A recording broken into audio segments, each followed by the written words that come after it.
Best behaviour, Rich, not looking at anyone. Look, I'm sober, man. I'm sober. Right.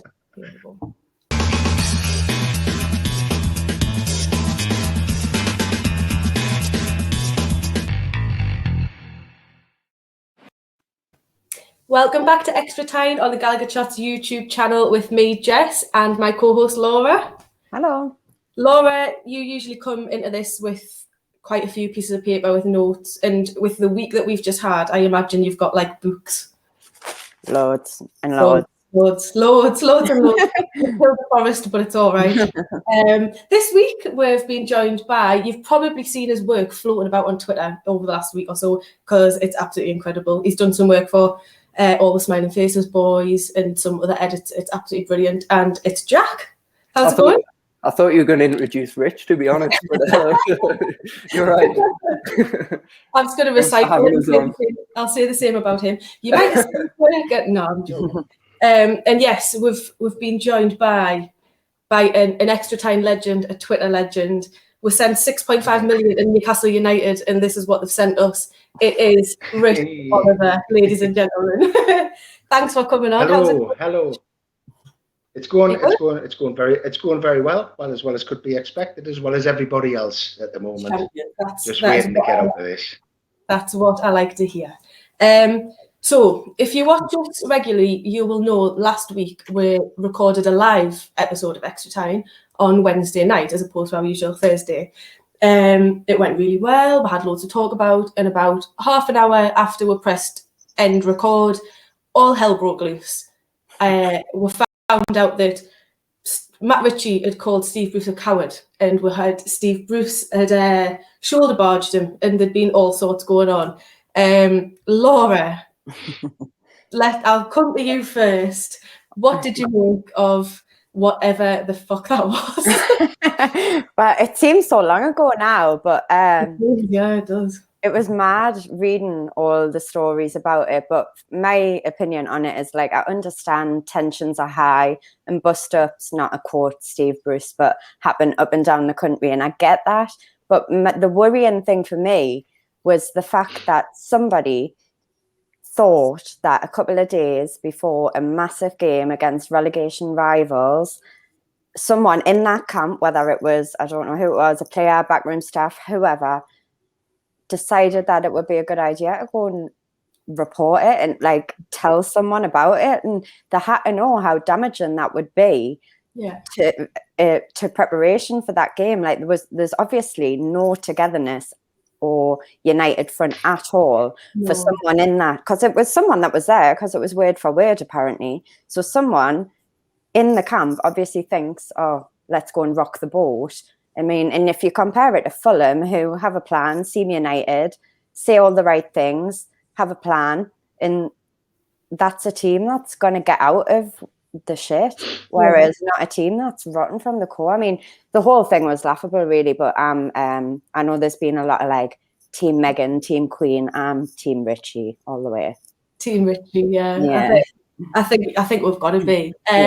Jack, what did you make of it? Do you have your suspicions of who is the mole that is, as they're being referred to on Twitter? I mean, at first, I thought it could be Graham Jones sort of making his way to actually taking over the reins after Bruce trying to get him sacked. But I think on the grand scheme of things, the phone call, the whole Matt Ritchie calling Steve Bruce after the match and saying he wants to have it out there and then, probably signals that it's Matt Ritchie or somebody close to Matt Ritchie. A lot of the training ground stuff, any player could have probably give a bit of a script to. But I think the amount of detail, it seems like it's come from Ritchie. But with Ritchie being a bit of a senior player, it's starting to look like senior players might be trying to move Steve Bruce out. I mean, it was mentioned in the article that players think Graham Jones is the one who can galvanise the squad and take them forward. So it's not great. No, I think you could be right. I think the only person that I've heard, unless I've missed something, the only person I've heard praise Steve Bruce is John Joe Shelby, which makes perfect sense because Steve Bruce clearly, I mean, we found out last week that they'd had 3 training sessions between the game on Saturday night and the game on Sunday. There was 3 training sessions, and if anyone's going to enjoy that, it's going to be the lazy bastard that is John Joe Shelby. So yeah, so there was all the bust up, and then on, I don't know if it was Thursday or Friday, we got news through from this arbitration thing, which I'm not even going to pretend that I know what it's about, but we'd appealed something and we lost the appeal. Rich, have you been paying much attention to all the takeover that was cancelled last year? Have you been paying much attention to that? Yeah. Well, you probably, look, as far as you're talking to the guy who muted NUFC takeover as the hashtag on Twitter about 7 months ago when it fell through. And I was disappointed that it fell through, but I thought it was done and dusted. It was pointed out to me that the only place that the takeover was happening was actually on Twitter. But I think that isn't the case. I think there's still something going on. What's going on and what the timescales are, I have no idea. Am I for it? Yes, but with reservations. So that's where I am. I'm not. If it starts moving again, and we start getting proper updates and whatnot, well, fair enough. But until such time, it will remain on mute. Yeah, no, I'm totally with you. I think, like you say, 7 months ago, or whenever it was, like that Thursday or Friday afternoon, when it came through that they pulled out of the deal, to me, that was it. And I know, like we say, there's stuff going on behind the scenes, and there's like about the owners and directors test and what have you. But I'm firmly in the same boat as you, Rich. I think until someone official, like from the club or from whoever may be taken over or not, until they come out and say something official, I think we've all just got to sit back and just let it happen, to be honest, because people can say that they know whatever they want, but really none of us do we? People seem to be getting all kind of wound up with the legalese on the whole matter, trying to work it out. You say, what? Life's too short, mate. Just get on with it. If something happens, let us know. Meanwhile, No, I totally agree. And then there was the small matter of an actual game that we actually it's quite easy to forget, but we did actually play on Sunday. It was arguably one of the most boring games I have ever sat through in my life. It was absolutely dire. Laura, I know we've chatted about it since in the group and what have you, but what did you make of Sunday? Because I'll be honest with you, I watched. I had it on the telly, and I had the All the Smiling Faces watch along on my laptop, and I was watching them rather than watching the game because I just completely lost interest. They were talking about tip cam. Tip cam, yeah, I seen it. I was in a rubbish tip, and it was far more interesting. So, Laura, I'll come to you. What did you make of the game on Sunday? Well, I wrote down it's not ideal, just not much to say, because there really wasn't much to say about the game itself. Like they had 13 shots to our 9, and I read somewhere, don't quote us because I've forgotten that exact quote, but something like that's the most shots they've had without scoring since whenever.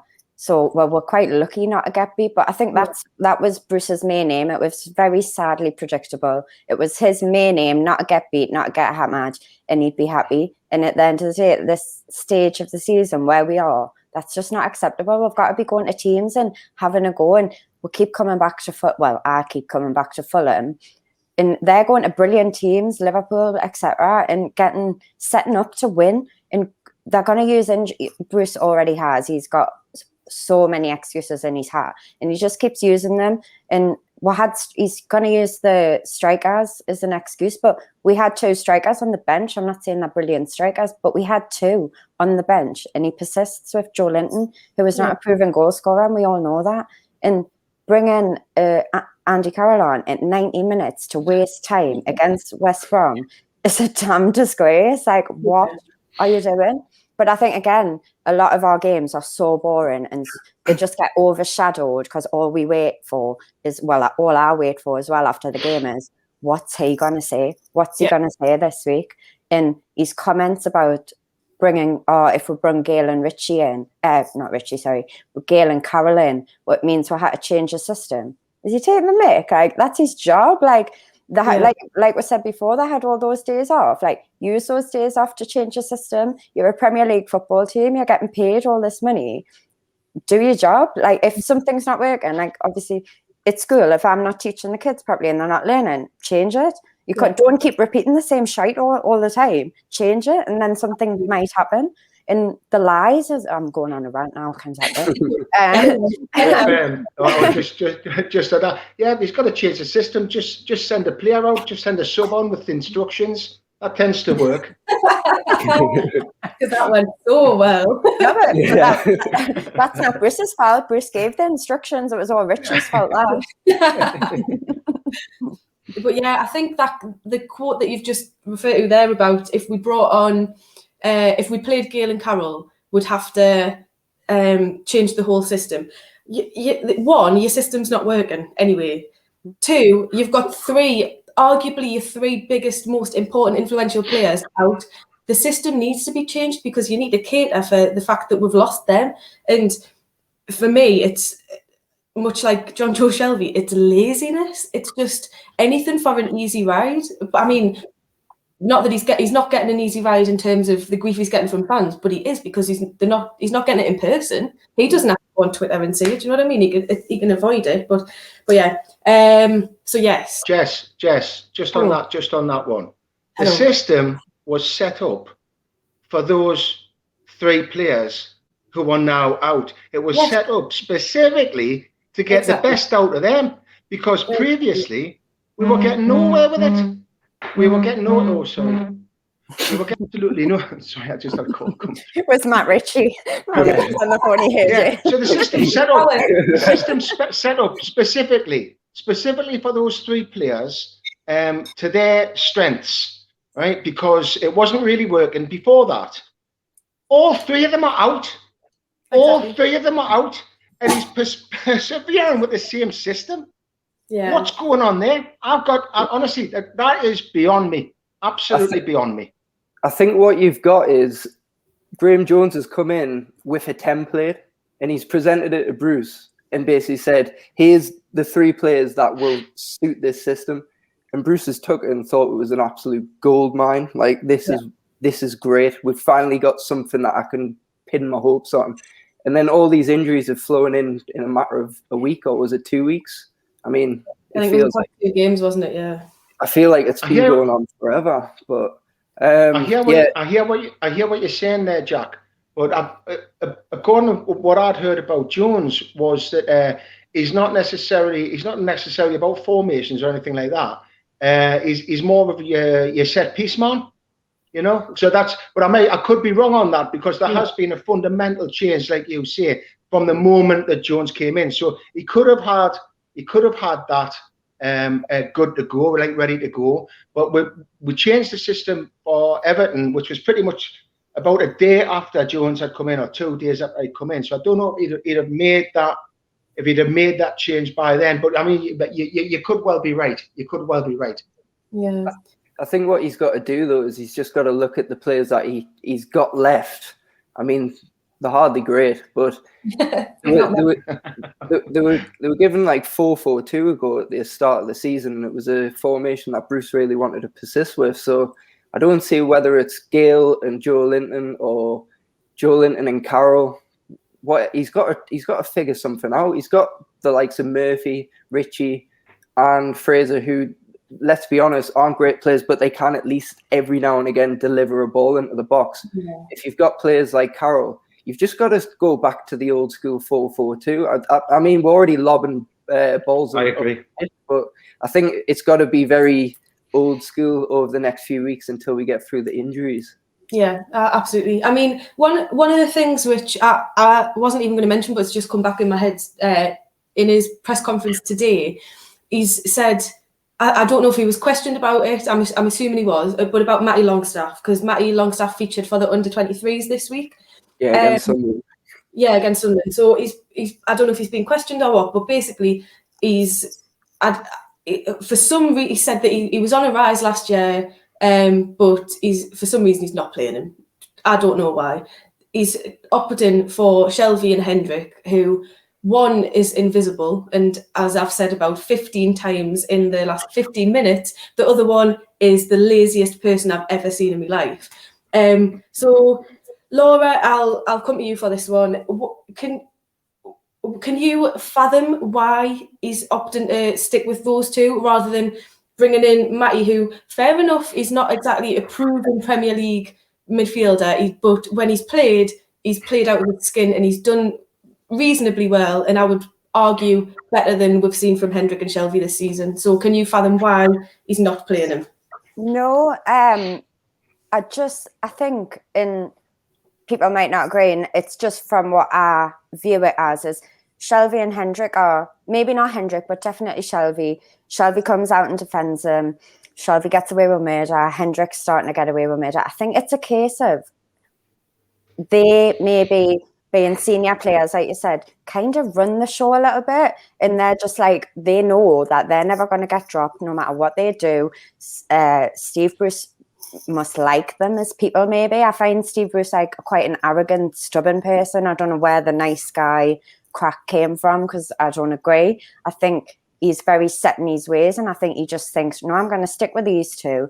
I think obviously there's been rumours of like bust-ups with the Longstaff brothers, and as I say, I feel like Bruce is very stubborn, so it's just a case of, no, I don't care how good you are, what creativity you might bring, what prospect you could bring. You're a young player. I don't care what pace you bring. I'm sticking with me two mates, Shelvey and Hendrick, who do what I tell them. Basically, I just think it's very personal rather than tactic wise. Jack, I'll ask you this one next. Do you feel that it's starting to look a little bit clicky? Because I've felt when we've been watching the last however many games that quite a lot of the players look like they've never met. Like there's no communication whatsoever. But like what Laura's just said, with the likes of Hendrick and Shelvey, they're kind, well, not so much Hendrick, but they're the ones who are coming out and defending him and stuff like that. So do you think it's starting to get a little bit clicky amongst the team? I wouldn't say clicky in the sense of, I mean, there was the whole French sort of revolution that was going on back when we had like Sissoko and all them coming. Apparently they were all really clicky, and it was sort of the French lads and everybody else. So I don't think you've sort of got that click going on, but I think the divide comes from the manager. If you've got somebody like John Joe Shelvey who knows he's going to get a game every week, if any other manager was in, he wouldn't get a game at all. But I think it's more of the players who are for Bruce, and the rest of them are clearly against Bruce. I think you got like the likes of the Longstaffs. Hayden looks like he argues with Bruce on the regular. I mean, run over the sidelines and scream, "What are we doing?" So I think if you got the likes of Richie, they'll all be talking with each other, and there'll be some people who, like John Joe, will have positives and say, "Yep, that's great. I'd love to have Bruce as a manager," and then you'll have the others who just probably would rather have Graham Jones involved if that's what the stories are coming out. It's hard to really tell. They just don't look like the same backbone that we had in the Championship. I don't think the fight and the grit's there, but I think it's just been drilled out by the manager. I think if we're hearing the same things in press conferences every single week, the players will be hearing the same, if not exactly the same words. So I'm sure they're being told to dust themselves down, roll up the sleeves, and that another 6 or 7 in the bottom half of the table are looking over their shoulder, which is mental. Which he actually said today again. Yeah, he said it today. I mean, do you think Leeds are really... Because the way he's saying it is the bottom 7, but Sheffield United and West Brom look gone. So he must be talking about anybody between Fulham and Leeds. There's no way the likes of Leeds Wolves are looking over the shoulder. They probably don't even care. Their season's almost over. Yeah, no, I totally agree. But yes, so that was last week. It was absolutely insane, wasn't it? So we'll move on. It's becoming a little bit of a regular feature, this, where me and Laura think of a topic or a subject, whatever, and we go out to Twitter, and then we collect everyone's views, and then we go through them. So this week we were inspired by Jack, actually. So Jack made a poster, I think it was last week, some sort of edit, for the film Shutter Island, but it had Bruce's face on and it was Bullshitter Island. So we thought, let's play on that and we'll talk about films. So we asked Twitter. I'm gonna come to you first, but and then I'll go through everyone's tweets. But we asked, what film would best describe life as a Newcastle fan, and what film would best describe our season so far? You can be clever, you can play on words, you can do whatever you want. I'm not really bothered. It's not a test. So, Laura, I'm going to come to you first. Oh, well, I felt like it was a test. When you said it yesterday, I was like, oh, man. I was like trying to think of like really clever ones, and I really, really couldn't. Like, I even texted the group chat trying for help because I was really struggling. So mine are all just like how I feel as a Newcastle fan. So I've got like a few just to reel off, like Superbad, obviously. I'm surprised no one said that on Twitter. No, that's a good reasons. Yeah, Superbad. That's a really good one. He's just not that into you. Because Mike Ashley's just totally not into work at all. That could be about anyone though. Fight Club for obvious reasons. Tag, you know that film about the true story where that group of lads just had their full life was tagging people, playing the game tag. And I feel like that's us chasing other teams around. We're just trying to tag them and we don't even chase them. Yes, that's true. Dumb and Dumber. And then I've got two more. So It's a Wonderful Life. I've personally never seen it, but this podcast feels like I'm in a wonderful life. It's a Wonderful Life because they take them back, don't they, and look at all his life before. And I feel like we reminisce about really nice things. And then it's like, no, you're back here. And then Matt Hickford on Twitter, I went to school with him. His was brilliant. The 10 Things I Hate About You. And the famous quote from it when it was just, but mostly, I hate the way I don't hate you, not even close. And I feel like every Newcastle fan is like that. We really try hard to hate them and we're miserable constantly, but we just can't help it. Yeah, no, that was honestly the response that we had was absolutely like ridiculous. I'm gonna go through them all in a little while, but that was one of my favourite ones. I thought it was brilliant. Yeah. Rich, I'm to you next. I can hear myself. Well, I had a. Can you hear me? I can hear you. Yeah. Right. We're sorted. Let's go. Right. Okay. Well, I've got a few as well, and the first one I came up with was Batman and Robin. So I thought, and basically with the players being the cast, and you're thinking, oh, it's a decent cast that. You know what I mean? They've got decent track records. You got like, and this should work. This should work, or at least be okay. But whether it was the script or the direction or whatever, but the end result was totally unwatchable. So that's that one. Was that George Clooney? George Clooney. See, I had that on video, so I like that. It's just absolutely diabolical. The most you could hope for really would be to watch it for 10 minutes, and then because you would hear people talking about it and think, hold on, it can't be that bad. So everybody's like tried it and thought, it can't be that bad. Got nothing else to watch. 10 minutes, and you think, hold on, yes, it is that bad, and that's us. As far as like the talk sport pundits are concerned, they've had the film on, they've had it on like all the way through, but they've only had one eye on it. And then the last 10 minutes, which is now, right, the back end of the season, last 10 minutes they've started watching and they thought, bloody hell, this is shite, isn't it? You know what I mean? It's just taking them a while to get there. Anyway, that's the first one. There's one. The next one is One Flew Over the Cuckoo's Nest. Now, for this one, you need to imagine the Jack Nicholson character, McMurphy. McMurphy's the fans, right? And the institution he's in is the club, right? So what's actually happened is McMurphy is in there because he chose to be in there. That's where he wanted to be, but he's not happy. Right? Yeah. But ultimately, he's trying to make the best of it, and he's trying to have a bit of fun. But ultimately, right, he ends up lobotomized. So that's that one. That's that one. Right. So that was Murphy as the fans. See how I'm making it work. I don't understand. I can't do clever plays on words or anything like that. One, I don't find them particularly funny, and two, I'm not clever enough to do them. So I don't know what comes first, me not being clever enough to do them, or me thinking I'm not clever enough. I'm not gonna like them. So that's not what I do. Anyway, my final one is no, this is a quick one, right? It's called a Serbian film, right?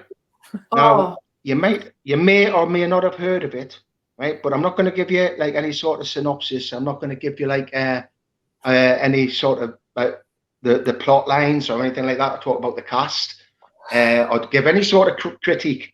All I will say about this film, like with the parallel with Newcastle United this season, don't fucking watch it.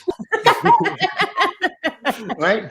And that it's not like I'm not giving you like kind of like a recommendation at all. I'm being genuine. Under no circumstances watch that movie. Or alternatively, if there's a DVD, can you imagine if they brought a DVD out at the end of this season? Oh, season. I'd go down a storm. Anyway, there's my three. Well, I'd first of all want to point out Rich hasn't even been drinking tonight, everyone. And secondly, best behaviour. Best behaviour. No, they were actually. I know you were saying you don't want to do play on words, but that was exactly what we were looking for. That was really, really good. I've just googled a Serbian film, and I'm not going to say anything, but. And I'm certainly not going to watch it because I've just read the for God's sake, don't. In fact, don't even Google it. You're doing it too late. I'm saying to people, you're straight onto Google, checking what's all this about. Oh, let's have a look. No! I'm agreeing. However bad you think it is, it's worse. I'm agreeing with Rich. Don't watch it. Jack, your turn. What have you got for us?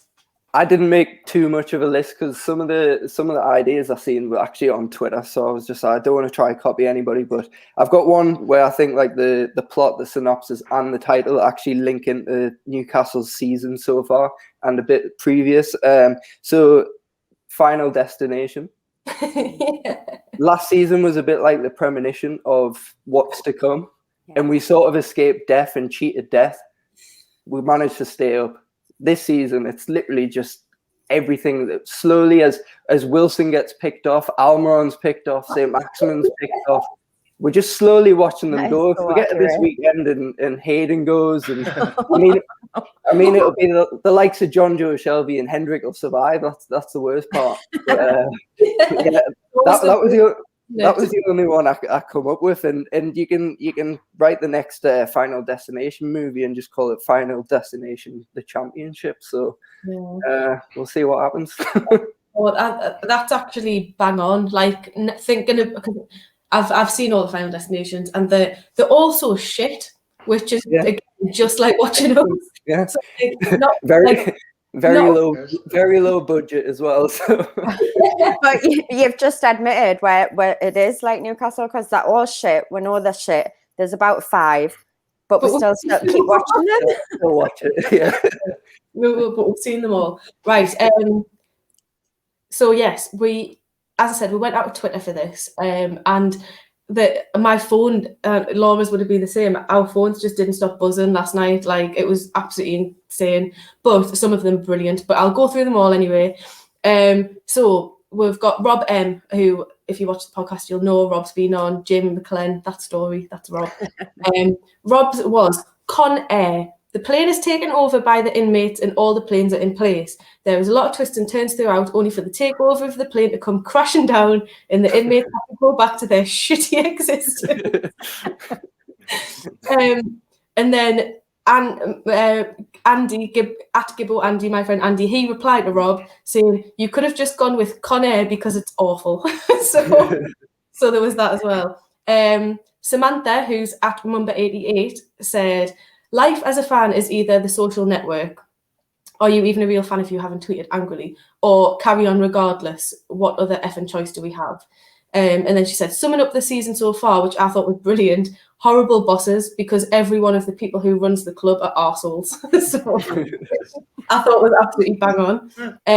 Daryl said, which I didn't really get, but if anyone can explain, black and white mags down.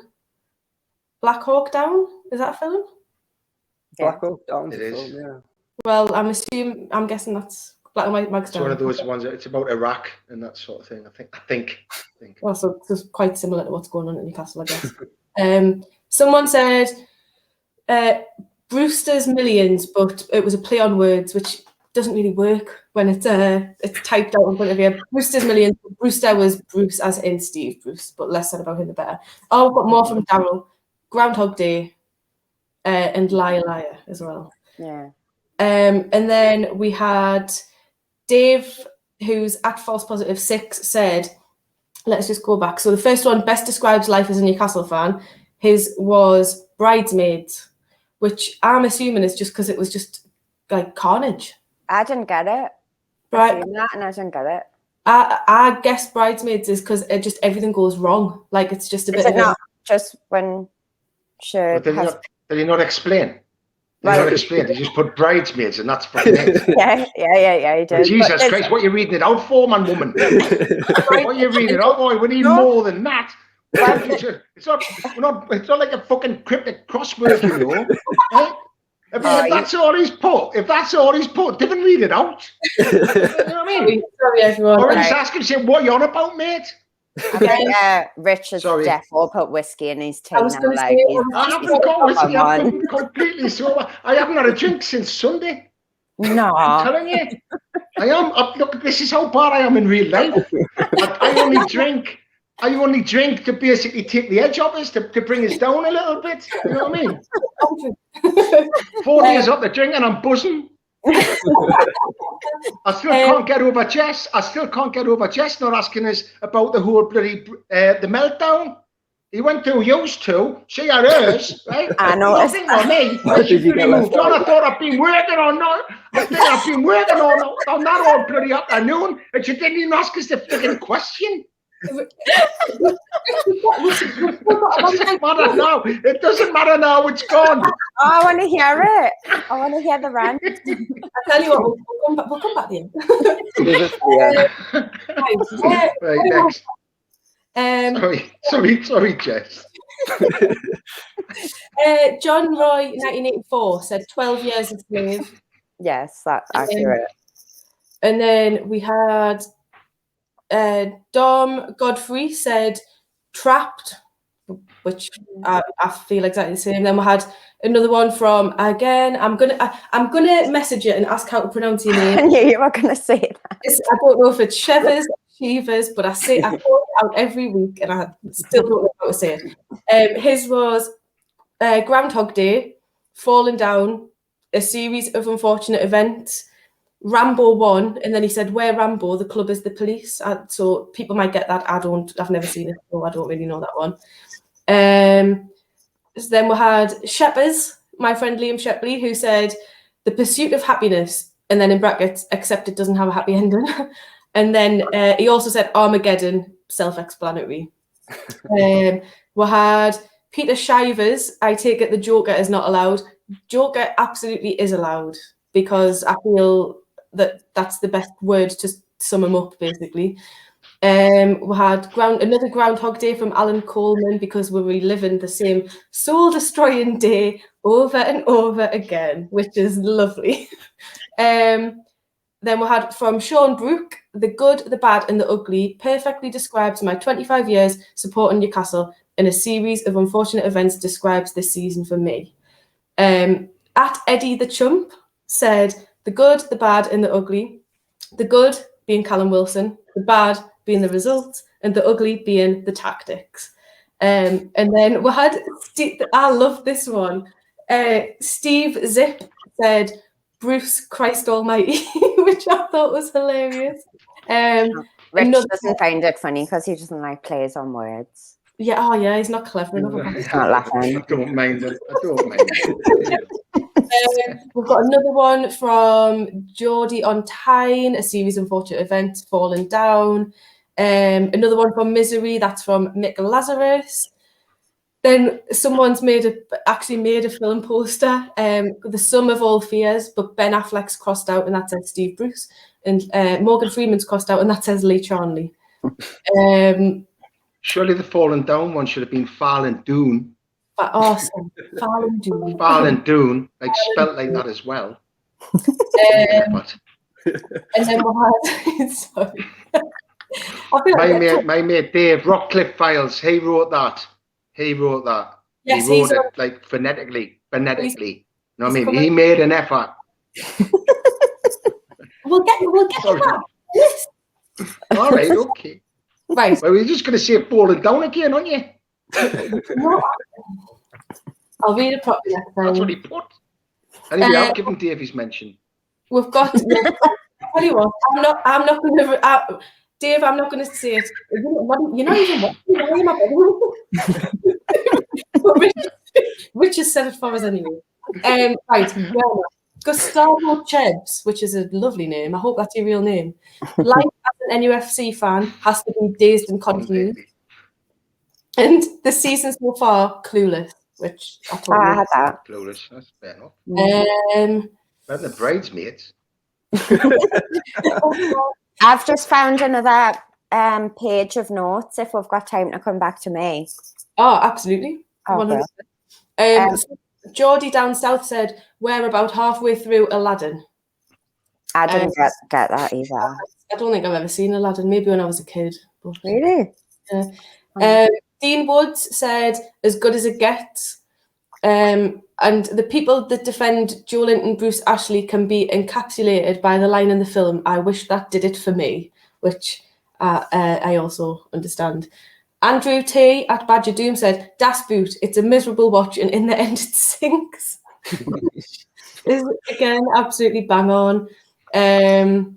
God, there's loads. A bit of a spoiler there, mate, Jess, for that movie. Mind you, I did the same with One Flew Over the Cuckoo's Nest, didn't I? So, there you go. We'll have to put out We'll have to put out a disclaimer when this goes out tomorrow.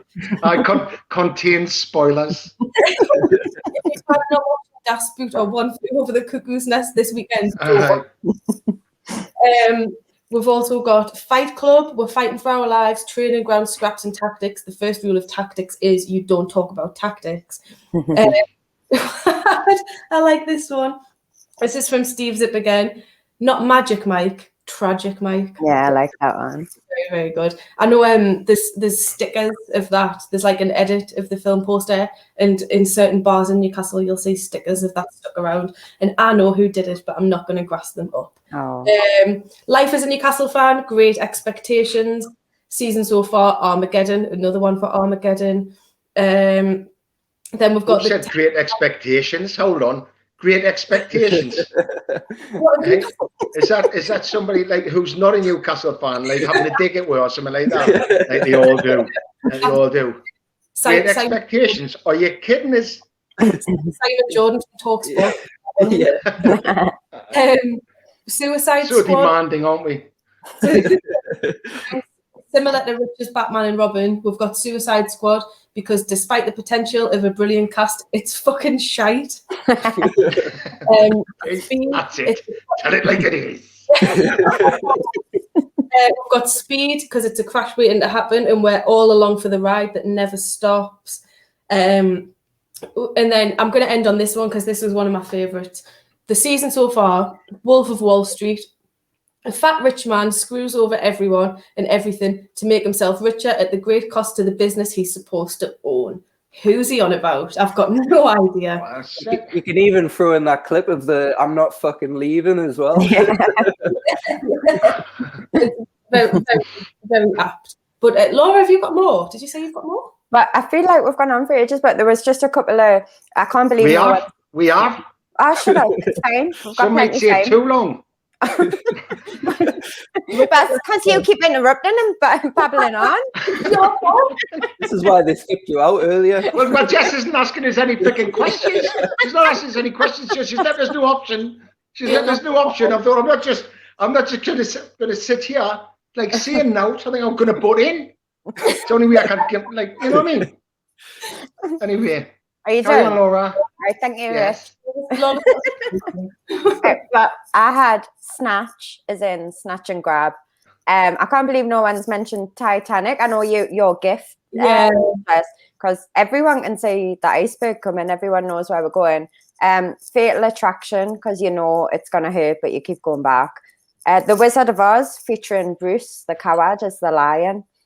That's mint. I like that one. 12 Angry Men, and then the final one with Sandra Bullock and Bradley Cooper. And I think this sums up our whole lives at the minute. It's all about Steve. Is that a film? Yeah, all about Steve. Oh, well, there you go. I mean, it's all about Steves because we've got so many of them. Yeah. But yes, thank you so much to everyone who sent them in. Like we've gone on for way longer than I expected. Partly because we had so many responses, partly because Rich Oliver's on the podcast this week. But looking to the week ahead, I'm joking. Looking to the week ahead, tomorrow night, depending on when you're watching this, Thursday night for us. Tomorrow night we have Villa visiting St James's Park. A Jack Grealish-less Villa, I'll add as well. So they're missing a key player, but we're missing every key player. So I don't think it's going to make that much of a difference. Laura, how are you? In fact, no, I tell you what. Rich. How are you feeling about tomorrow night's game? We still need Richard's rant about Bruce earlier. I'm quite intrigued. I've got no thoughts on it. No, I'm joking. I'm having you on. I think tomorrow night's game, it's really important for starters.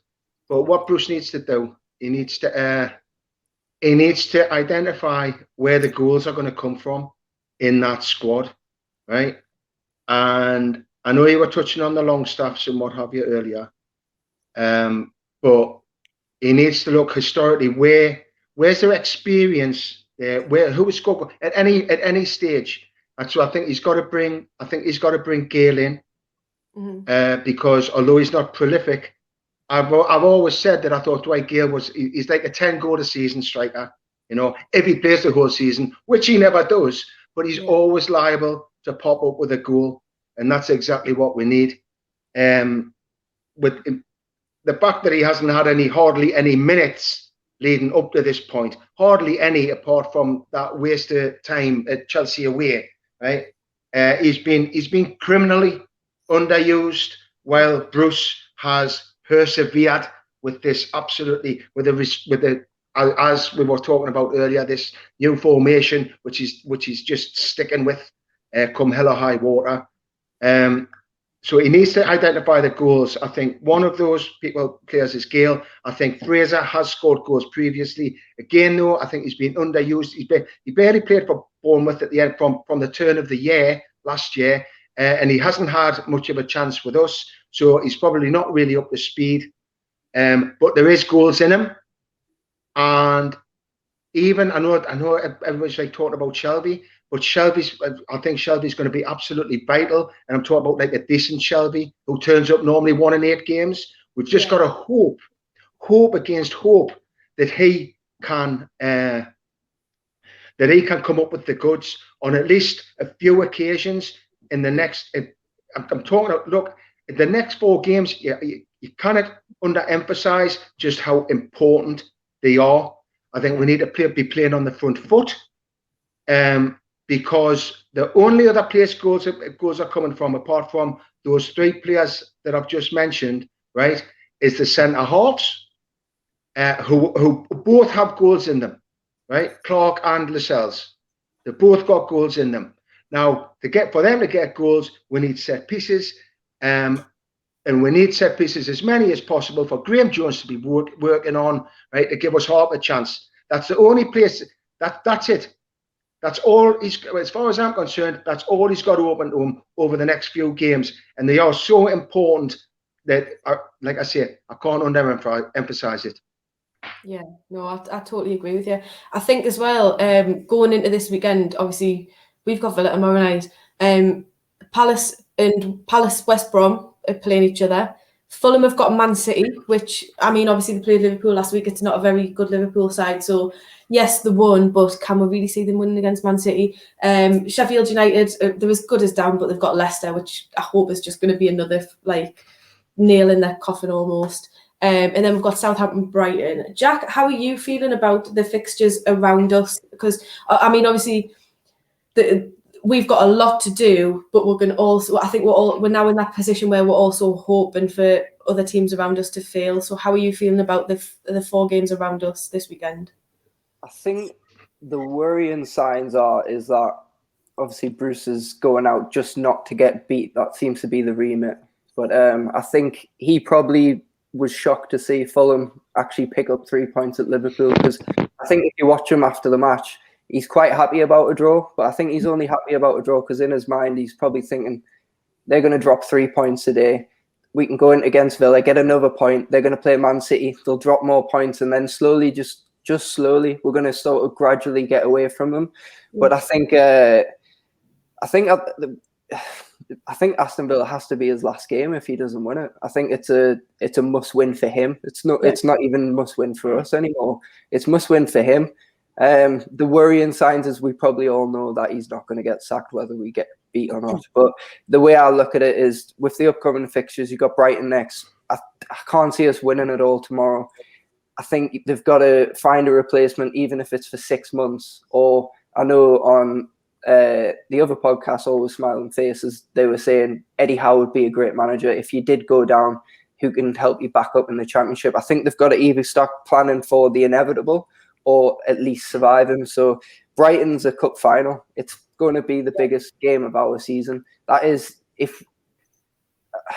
I just think if we don't win that, that's it. It's done. So if we lose tomorrow, or tonight, whenever you're watching this, we might have already lost by the time you're watching it.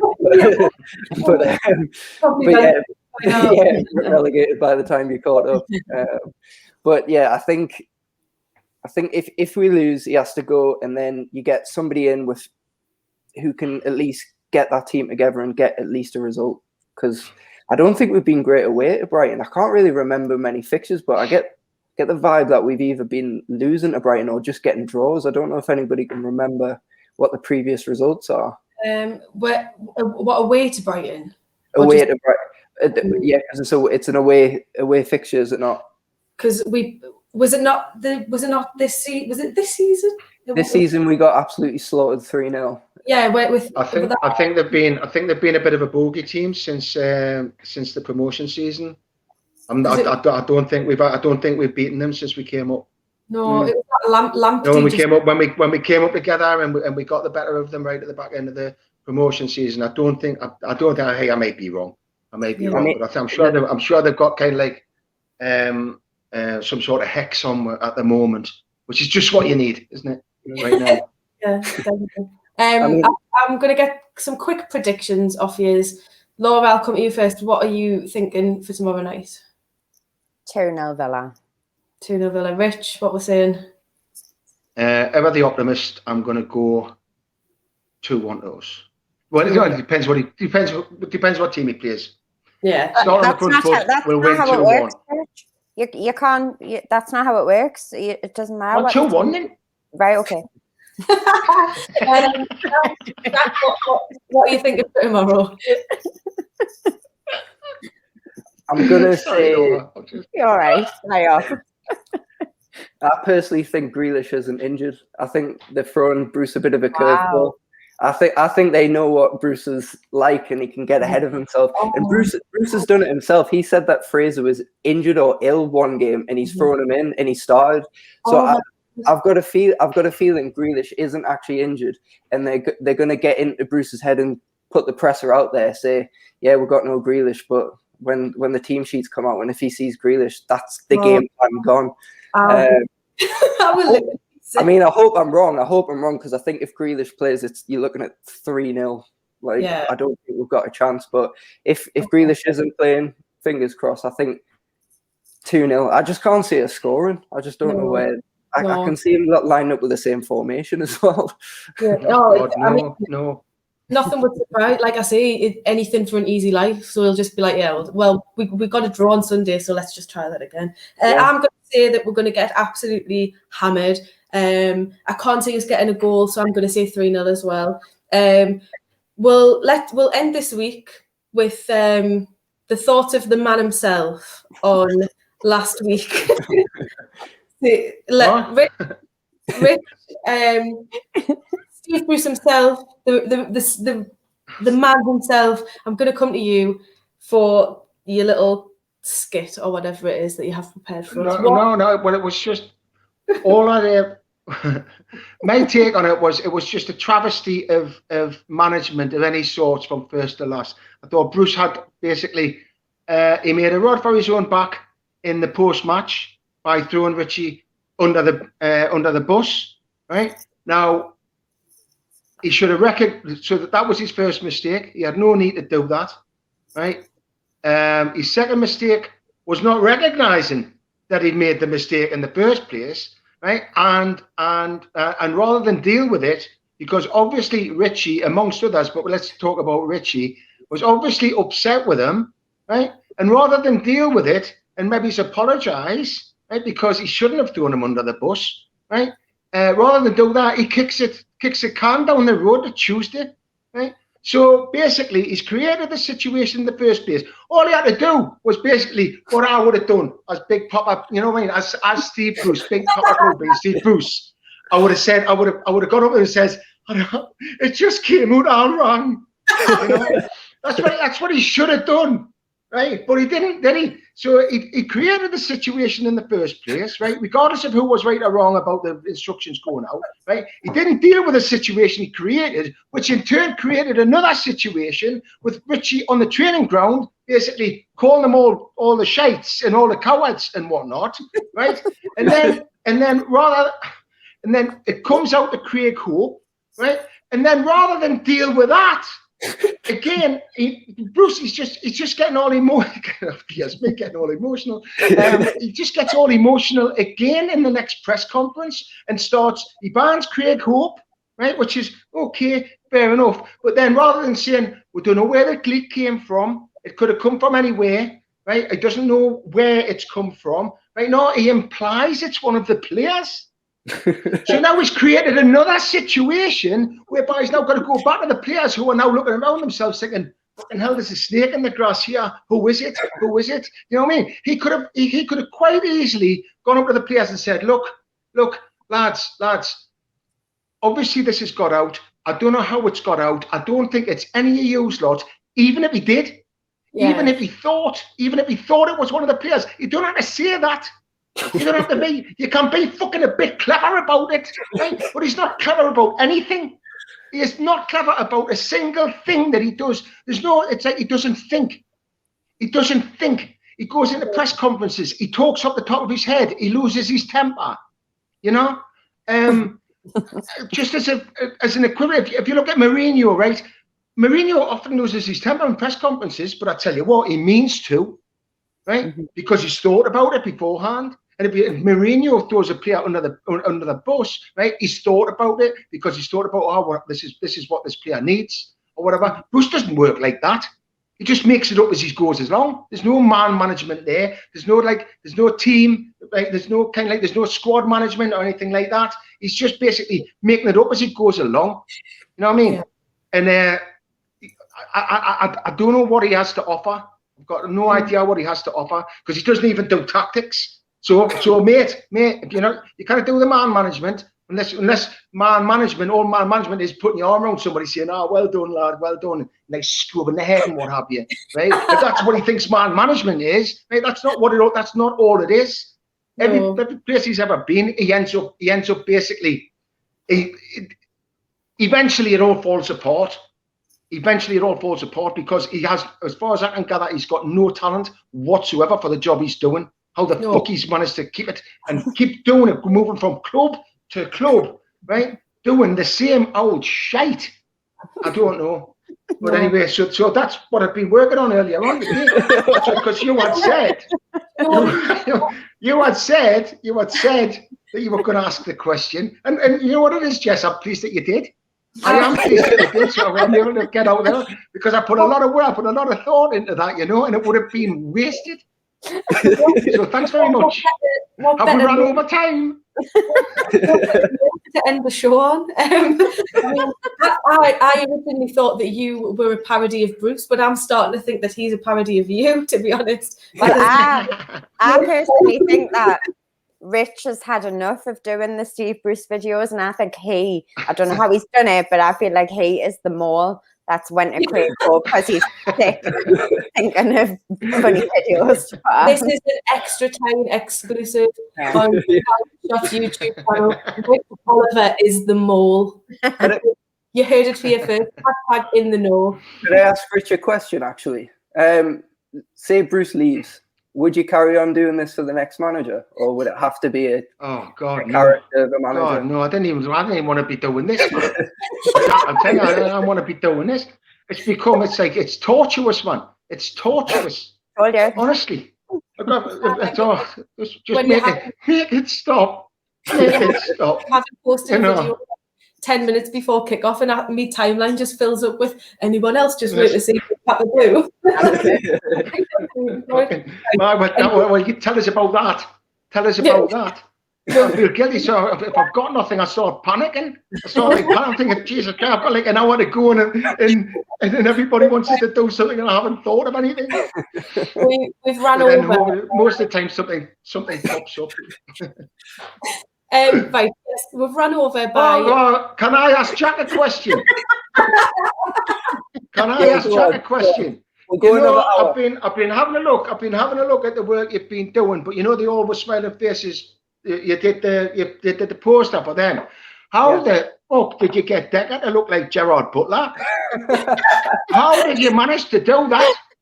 Oh, no, honestly, right? I was looking at it, right? And it was like one of them things, you know, when they used to have them on Facebook, right? And they used to have like there was so which film star do you look like, right? So that's the starting point, and they take your face and then they superimpose the face of a film star, and then they do it again, and you kind of tell the difference between the faces, and then eventually you look like fucking Brad Pitt, you know? And you're thinking, how's that happen? How's that happen? And you've done that with that guy, right? On one photo, it's like he looks like, hold on, is that Decker or Gerard Butler? Oh, I've seen Decker. I've seen Decker, and I'll tell you what, to manage to do that, Jack, is a talent. It's a talent. It takes talent, and also it takes a very sympathetic eye. So I just thought you'd like to know. I just had to. How do you do it? Do you do it freehand or what? Do you just? I just trying to introduce Decker as a guest. It's all. I think they're great anyway. Thank you very much. Honestly, I really appreciate it. It's probably with the whole design stuff. It's actually been really nice to see people not having a go at each other. Like I was quite. I didn't know if I should put some of the graphics out because people just be like, "Why have you done this play shit?" or something. Like I've been really thinking about like I can't do Joe Linton. People are just gonna absolutely cancel me for like two in. But it's just time. It's just time and practice with it, really. Like to be honest, the quality of the photo of Decker and Chris was really clean. I wish the photo of Bestie and Mark was just a little bit clearer, so I could have done some extra work on them because you can tell the difference in the focus is it didn't take kindly to some of the effects I was putting on. But Decker, the way Decker was sat, honestly I zoomed it. If you look at his eyes, I've gone detail on his eyes and like all his shadows and stuff, and sorted his jawline out. So spot on, mate. Absolutely great. Jess, we've taken over. Yeah, Jess, we've taken really. You can cut this off. You can cut this bit out. Jack, you'll have to do with Rich next. I know. Yeah. I'll do you one and Steve Bruce together at the end. If you can make me look like Scarlett Johansson, that would be absolutely brilliant. Run over by a long time. It was to be expected. But yes, thank you so much for watching, listening, whatever you've been doing. It's been an absolute pleasure. Jack, what's your @ so we can let people know? It's Jack's Body, is that right? Yeah, it's Jack's Body, so Jack Body with an S in the middle. And it's double D in body. Double D, yeah. Double D in body. Check out Jack's work. It's absolutely incredible. He's doing work for other people as well at the minute, and just go and have a look. He's amazing. If I could quickly plug something, to be honest, I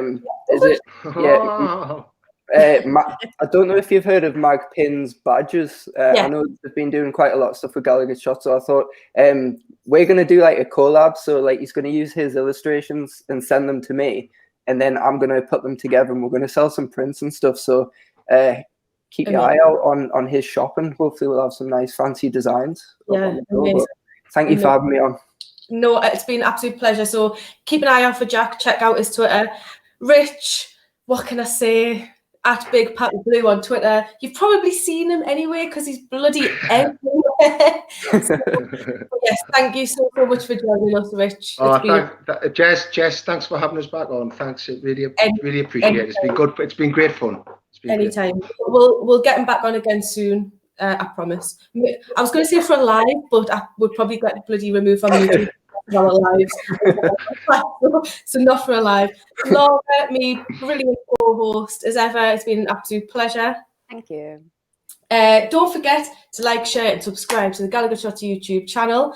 We'll be back next week, hopefully with some positive news, whether that's about us, teams around us. Who knows? Let's see what happens. Maybe the manager's gone. Maybe we got beat and maybe he's gone. We'll find out next week. Thanks for tuning in, and we will see you next week.